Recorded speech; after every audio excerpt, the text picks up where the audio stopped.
Put your hands together. Rock 104 proudly presents Moser Woods.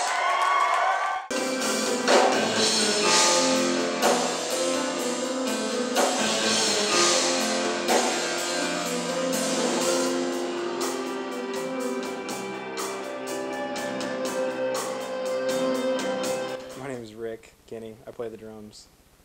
Lance Hefner, I play the keyboards. And Kevin Cupcahead plays the bass for us, and Troy Padilla plays guitar. And we have like little troll mascots. They're kind of like they run around like on the floor downstairs while we're playing, and just to give us a little more drive and some incentive to do better. We want to keep them happy, so we kind of include them in the band. They're kind of like positive vibe dealers. Well, personally, I mean, I spent the first 5 years of my life in California, in Southern California with my mom and my dad, and they drove tons of music into my head just by playing records all the time through a nice loud stereo. Pink Floyd, Steely Dan, tons of Led Zeppelin. I mean, big Led Zeppelin fans.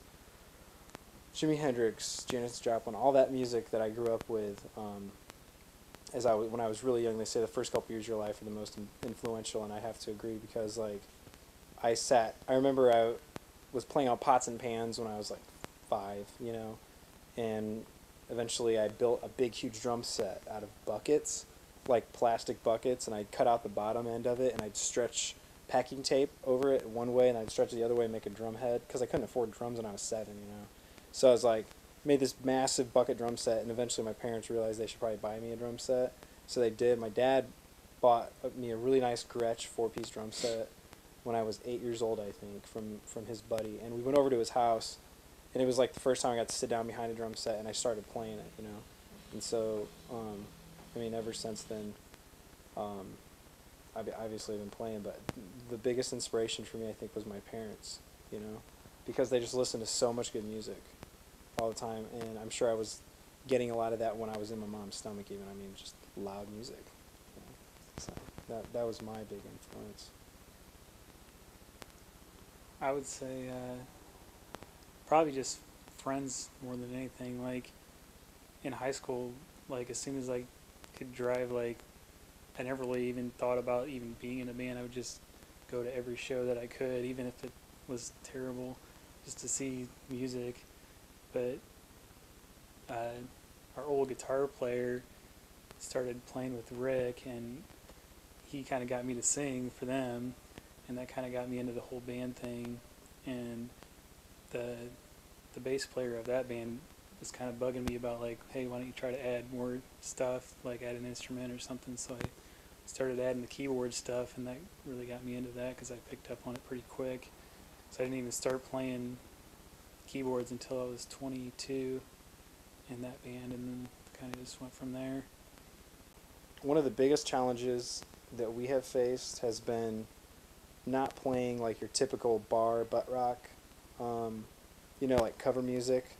There's some really good cover bands out there that do like good, like cool music, you know, I think.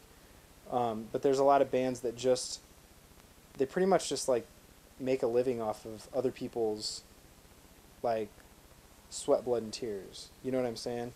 Like, other people spend their whole life writing music and making it and trying to do something, and then they get their music out there. And then there's a lot of bands that just take their music and just play it at their house and then go and make money at the bar.